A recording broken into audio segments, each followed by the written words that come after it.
Hallo und herzlich willkommen zu Kino Plus. Hier neben mir Daniel Schröckert. Mein Name ist Hennes Bender. Und hier sitzt George Miller. Hello. Hello.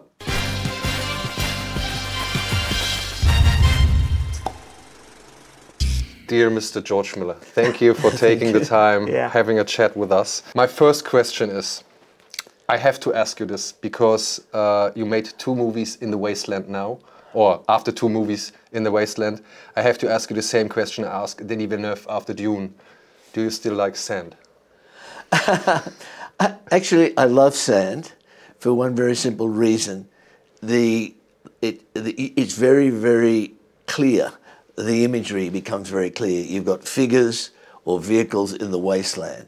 So the compositions of that aren't uncluttered. I noticed I like those spare landscapes way back when we did Happy Feet, because it's the same thing. Yeah. And you can get very, very classic compositions. So you have a different dust in Australia. It doesn't get in the lenses as in other deserts, I think. No, the cameras now are so efficient. It's no problem. It used to be the case. Okay. It used to be the case when you're working with celluloid. It was much more difficult, but now you can keep them. So could you have made this movie back in the 80s in that way you did it? Yes, you could. Not in terms of lenses, it wouldn't have been a problem, but these movies now working digitally is a big difference, particularly because of the agility of the lenses. And you're able to do so much more because just on every level. If you've got a sequence that, like the sequence we see in the middle of this movie, was shot over 78 days, and then look at if you look at that sequence, the sky is consistent. So we can find the skies we like and reproduce them shot to shot. You can do that. You can do a lot with safety, for instance, harness and rigs and scaffolding, which you can erase and every actor and stuntman kept very safe. But of course, people. I mean, you can shoot movies. Lawrence of Arabia was shot in the desert, but it was much more difficult then. And it took longer. Sorry? It took longer. Yeah, it took longer. Yeah. So we're talking about the big war rig fight scene in the middle of the movie. Took 87 days? 78 days. 78 days. Then I have a question, especially about this scene. Yeah. We can see a biker hanging from another bike and go up in the air on a parachute. Yeah. And you go with a camera, you go up, yeah. You change the angle, yes. And you go on the other side on the truck, where another parachute biker is throwing bombs on the truck. Yes. How did you do this? Well, the first thing is you storyboard it. You conceive of the whole sequence and then you storyboard it. And then I worked with Guy Norris, who's the stunt coordinator, and he's the second unit director, and he and his sons developed a system called Proxy, based on the Unreal Engine from games. It's a much more efficient way of doing previs. And the great thing about doing previs, you can design elaborate shots like that, not only in terms of what the vehicles or the people are doing, but what the cameras are doing. In that case, that was one camera, and we were able to set up that shot. Those guys weren't on parachutes at that point. They were on harnesses with cranes. So there's 2 cranes, and then the camera was on a crane, and all of that has to be orchestrated safely. So that's how we mainly do it. Then if you see the crane in the background, or you see the camera car in the background, you can erase it. So there was a camera crane on a car following all the movement? Yes. There's a wonderful tool, I call it, which is called the edge arm. It's very, very skilled drivers, a driver, a crane operator, and a cameraman. They're all sitting in the vehicle, and often it's very exciting for me as a director to sit there. It's like in the middle of a video game. And basically that's on an arm, and it can move wherever you want, underneath the vehicle, above or whatever. Needs a lot of skill, a lot of coordination. So that's a very valuable tool. When we made Fury Road, we have a wonderful first assistant director, P.J. Voten, and he said, George, I'm going to introduce you to this new edge arm and introduce you to this team. I think you'll really like it. I think you'll get addicted to it. And by the time we got halfway through Fury Road, we insisted we get a second one. So we had two to shoot Fury Road. Made all the difference. You couldn't do it in the past. The cameras were too heavy, too cumbersome. You'd have to stop the cameras to reload them. And it's a different time. You're talking about staging everything, previs, storyboards. And do you tend, or do you like to reshoot such a scene? Is it perfectly planned so that you have to only shoot one take? Or appears it from time to time that you say, no, we didn't get the best shot, we have to do it again? No, you're always doing that. Look, storyboards, previs, all the preparation is preparation in the same way that an athlete or a dance team or a football team might rehearse. And they prepare and drill, and they practice, and they try to understand what they're going to do. But then the game starts. And when the game is on, then all that preparation is forgotten. And people have to act according to their sort of instinct. So you do a shot, and you're looking for the rhythm, you're looking for the clarity, you're looking for the composition, you're looking for so many things, and you're looking for the performance, particularly of the humans. And all of those things have got to come together in the right moment on the screen. And so you might do, if it's a stunt in which, say, vehicle's destroyed, you only do one take. But you have a lot of, you don't have 2 or 3 vehicles. But if it's something that you can reproduce, you might do several takes. After Fury Road, there was lots of talk about why there's no Academy Award for stuntman. Yes. And this is the last movie of Grant Page, of your dear friend. Yes. Where is he in the movie? I was looking for him. Grant appeared in 3 scenes, just very briefly. Yeah. We call it the maggot farm, where Furiosa gets pulled in and when she loses her arm, and Grant is in the background of that shot, and then he's in the background of a shot where Scrotus and Rictus, after the battle where Furiosa takes Scrotus's car, and then the organic mechanic comes forward and he says, "I've got canine kebab." He's got Dementis' dog, and Grant is there holding it. Oh, the wonderful thing, because he was in his 80s, but just to have him around, we had him around on the set a lot because he loved the set and we loved him so much. So it's karma. Yeah. We read a lot about Fury Road. You have an enormous amount on footage. I guess it was about, 300 hours, and you have to select which shot is the best and which will end up in the movie. Did you operate on the same way for Furiosa? On Fury Road, we basically had 3 cameras on most things. But then we realized you can now buy cameras. That was shot at 2K. This was shot at 4K or 8K. Things have changed since then. But you could go to the airport in Namibia and buy a camera for about 1,500 American dollars.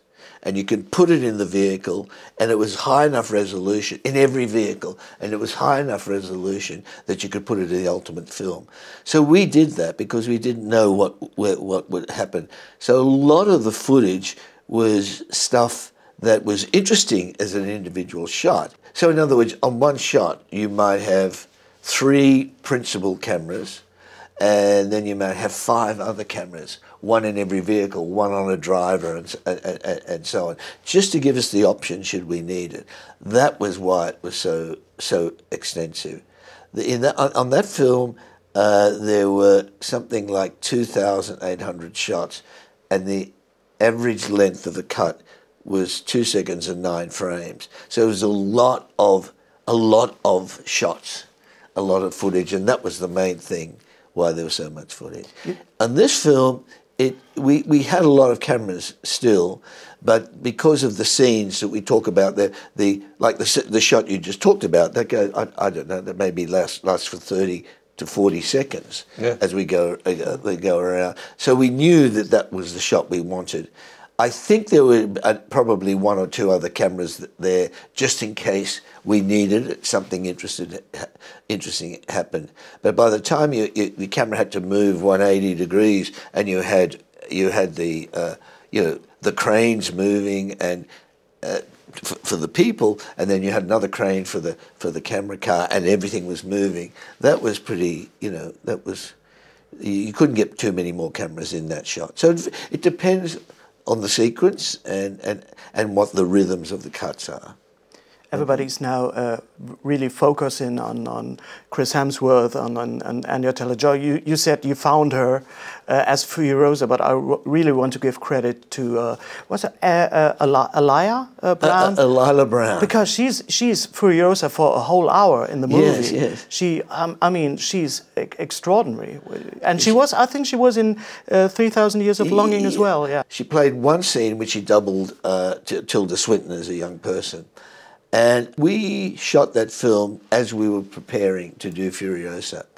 And P.J. Voten, our great first assistant director, he was watching her and between takes, just to keep herself energized, she started to do exercises like stretching, and it turned out she was a gymnast. And he said, she could do young Furiosa.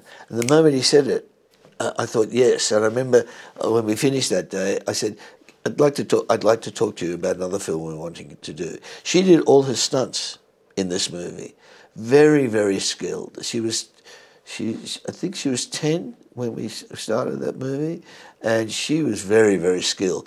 Not only physically, but of course emotionally skilled. Very wise for someone so young. She looks that way. It shows. It shows on screen. Good. Yeah. Because when she's just sitting in the cage of the Mentos, she has a lot of presence. Just sitting there. Yeah, she does. Yeah, she had that. She knew exactly what was required at any moment. Once we set up the circumstances of each shot and so on, she somehow is one of those people who could really understand what's required and has the skills, the sort of the emotional athleticism, the physical athleticism, and basically the intellectual athleticism to take it on. That makes it a really. That's what an actor needs to be a performer in that way. I guess after this movie she will be booked a lot more. I think so. Since we shot 2 years ago. We shot with her almost 2 years ago. I think she's done 3 movies. Because or TV shows. So she's very good. But you're right. That's great to hear that acknowledged. Yeah. But speaking about Furiosa, we both talked about before our interview now, and no, we didn't talk. We had an argument. We had an argument. Okay. Let's start with this argument. Yeah, you have to settle it. You're the only person on the planet who can settle this argument. All right. Okay, be prepared. All right. Okay. What do you give people? Which advice would you give people to watch Furiosa first and then Fury Road, or watch first Fury Road and then Furiosa? Well, you tell me who argued what. I always say you have to watch the first movie first, and then the prequel. Yes. But then, as Furiosa ends, you have to go, okay, now I have to see Fury Road. Yes. So it can be a never-ending cycle. Yes. You started there, you know. Well, the answer is watch Furiosa first, because then it leads you into Furiosa. This is, we realise, as we see in the movie, we see where exactly where Furiosa ends is more or less where Fury Road begins. So one runs into the other. And I can't think of any other movies that have done that, except the other day, during a conversation like this, it occurred to me that The Godfather 2, is sort of a prequel of all the characters that you meet in Godfather 1. Yeah, but intertwined with the actual the present. Yeah. But that's one there. And by the way, Godfather 2 for me is top of my list of my favourite films. Yeah, but it couldn't exist without the first one. It could exist. Oh yes, definitely. Yeah. And Furiosa can exist without Fury Road. And Fury Road can exist without Furiosa. But the two, and it didn't come about because that's the way we decided to do it. In order to tell Fury Road, which is a story which happens over 3 days and 2 nights, the first and last act are basically in real time. In order to tell that story, in order to design everything in the movie, every vehicle, every prop, every costume, in order for the actors to know the circumstances of the Wasteland, in order to understand that the dynamics of that, we had to write the story of Furiosa and the story of Max in the Wasteland the year before. So we wrote the story, and then we said, "Oh, let's." We were thinking of doing it as an anime, so we wrote a screenplay. This is before we shot Fury Road, and we were able to give it to the actors, so they could read it before we shot it. It was like a primer or a Bible for the world, and otherwise, the story wouldn't have been coherent, or the dressing of the story wouldn't be coherent. Everyone had to be working to the same organising ideas, and they had to be coherent. Otherwise, everything would have been too random, and you wouldn't have felt the authenticity of the world. But you as the more or less the inventor of the dystopian movie thing with Mad Max way back in the 70s, end of the 70s. Is a dystopian movie, is it something different in the time we live in than in the 80s with all the things going on? Because, I mean, it's great escapism, but I couldn't, but I sat there and think, well, this might be, a better world than that we're heading to right now, in a way.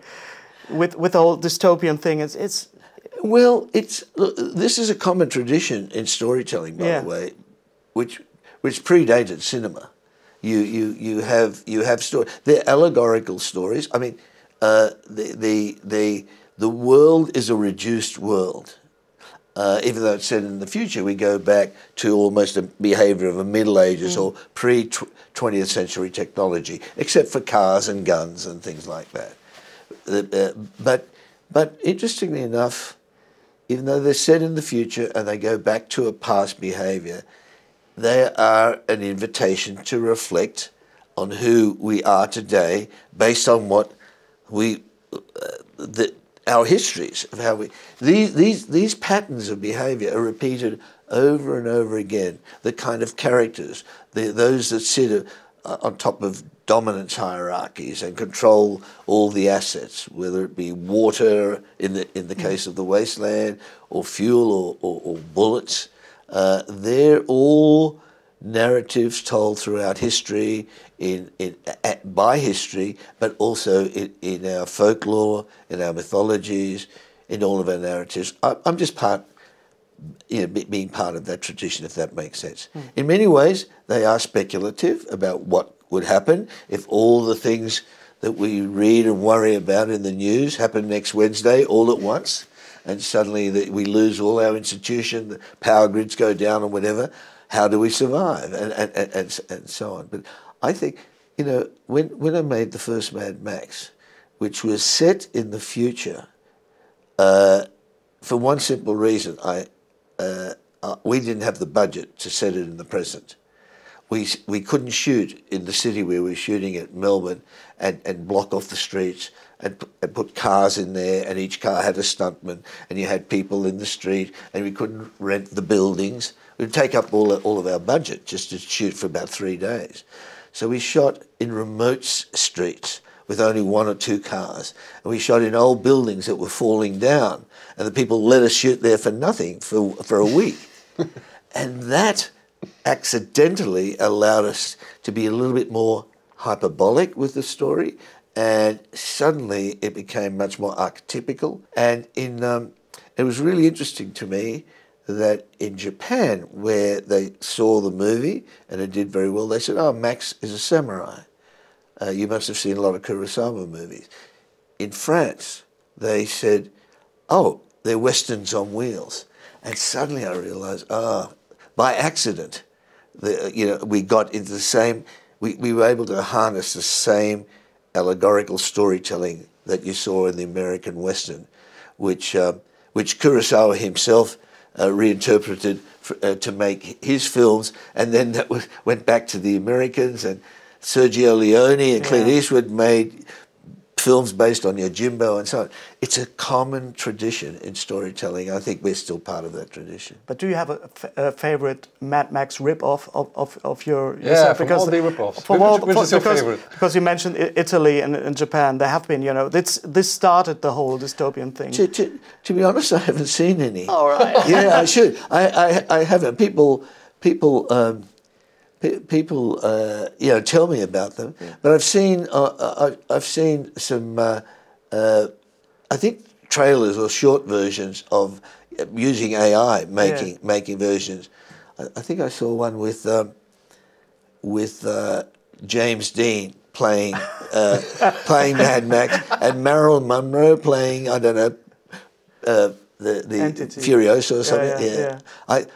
But they're interesting and fun. Yeah. But have you seen the Super Mario movie? Because that was the car chasing scene. That was a complete Mad Max thing. Oh, was it? And Anya Taylor-Joy was Peaches in the movie, because you mentioned video games. Yeah. And I think the world needs a crossover of Super Mario and Mad Max. Okay. Fury Rainbow Road, a Mad Mario Super Max Saga thing. All right. You have to see it. It's really, at the end, it's really reference to your movies. It's really great with all the cars. But could you imagine to do a Mad Max movie or a movie about the Wasteland or Furiosa for something else, completely animated?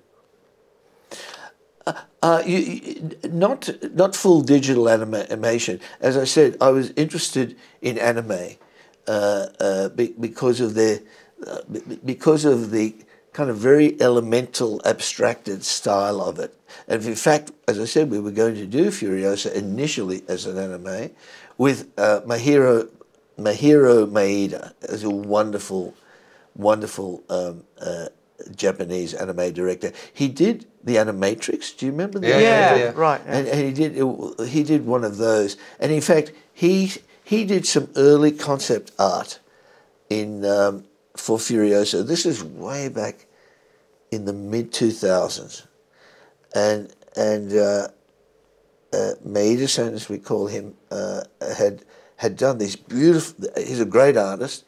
And he drew Dementus. It looks different than the one we see now, but he had a teddy bear.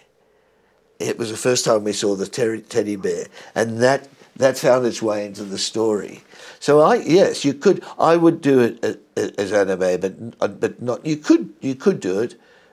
You could do it with realistic looking animation, like. But I think it's more interesting to make a full movie of it. I really liked about Happy Feet, you have these cartoon-like penguins and characters, but the landscapes and everything look very realistic and very close to nature. And I think it would be interesting to see something on the one side so realistic and on the other side a little bit more comic-like, I would say. Again, it's really the mood and the style not representing realism for me. I mean, with Happy Feet, that's the only way we could sort of do the movie, particularly when we had, when I first heard of motion capture, where we didn't have to animate every... Look, to be a great animator, it's almost a lifelong... You start as a kid and you need that skill to animate, after a lot of practice to be a great dancer, particularly tap dancer, you start as a little kid and you work. To bring that all together would be difficult. So motion capture was, when I saw it, in fact, Andrew Lesnie, the great cameraman who shot the Babe movies, went to shoot Lord of the Rings, and he came back from the first one in the early 2000s and showed me the first motion capture of Gollum, and I'd never seen motion capture before, and I thought, we can make these penguins tap dance and work with the best tap dancers in the world. It was a wonderful experience. So where do you go from now with the Mad Max universe? I think it's going on. Will there be a Rectus, Scrotus sitcom? You know, what about Scrotus? Something like. What about Scrotus? What about him? Yeah, we didn't see it in Fury Road, but we also didn't see him. Spoiler, sorry, but we also didn't see him die in Furiosa. Yeah. What happened to him? Well, I know what happened to him. So there will be a sitcom, something like Neighbours with Scrotus. Oh, that would be good. Yeah, I there can you go. Sell it to you. I pitch it to you. What we did, you know,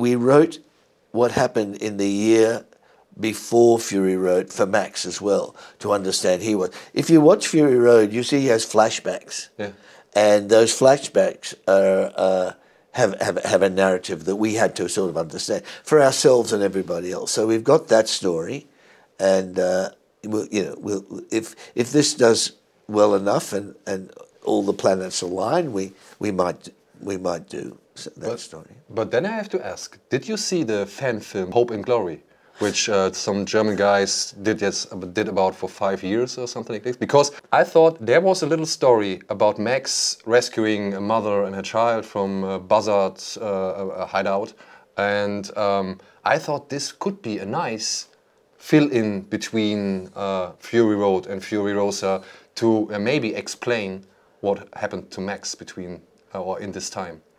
Well, that's part of the story that we wanted to tell. But again, it's much more complicated than that. It's not just the two of them. It's not just about that. But Max is a completely different character than, say, Furiosa. He's basically a lone character, and at the end of Fury Road, there is a quote from the History Man where he says, "Where must we go, we who wander the wasteland in search of our better selves?" And it says, the first History Man. We meet a history woman in Fury Road, Miss Giddy, with all the tattoos. Now, in this film, we meet the History Man. He takes us through the story. So all of it's connected. These films are connected. The first three films, way back 3 decades or 4 decades ago, there was the only connection was Max. Even stylistically, they were different. So thank you for being our history man. Yeah, absolutely, yeah. So there is no chronology in all the 5 movies? There's only chronology between Fury Road and Furiosa. They're directly connected, and even the characters and the world is definitely connected. But the first Mad Max in '79 had no connection to the. It had some connection, but not in the physical world. And Mad Max 2 was an amplification of what happened, but they weren't physically connected in terms of landscape or design, and so on. And the third one was loosely connected, but that had a different approach. So now it's much clearer in my mind and in the mind of my colleagues. Yeah. So we're looking forward for the next chapters. Absolutely. We'll see. Please. And think about the Mario movie. Think about the car chase thing. That would be real. That's what the world needs. All right. And the Rectus Scrotus sitcom. Please do it. And the what? The Rectus Scrotus. Sitcom. Sitcom. Yeah. Oh, or maybe good. A spin-off. A spin-off. Yeah. Well. Yeah, a spin-off. Yeah. Everything is possible. Thank you. Oh, thank you very much. Thank you very much for all the answers and all the very nice informations. Oh, good. Thank you.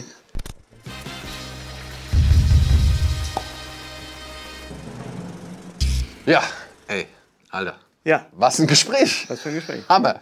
Hammer. Ich habe mir ja schon echt im Vorfeld einiges vorgestellt, aber das war wirklich herrlich, ganz toll, ihn reden zu hören und vor allem die Antworten zu hören, wie er ins Detail geht, was er für Sachen sagt, wie er darauf reagiert. Es war echt mal wieder echt ein schönes Gespräch. Wir hoffen einfach, dass ihr genauso viel Spaß hattet wie wir. Ja. Und in diesem Sinne, danke für die Aufmerksamkeit, danke fürs Einschalten. Geht in Furiosa, lohnt sich auf jeden Fall auf der Leinwand. Und ansonsten bis zum nächsten Mal bei Kino Plus. Tschüss!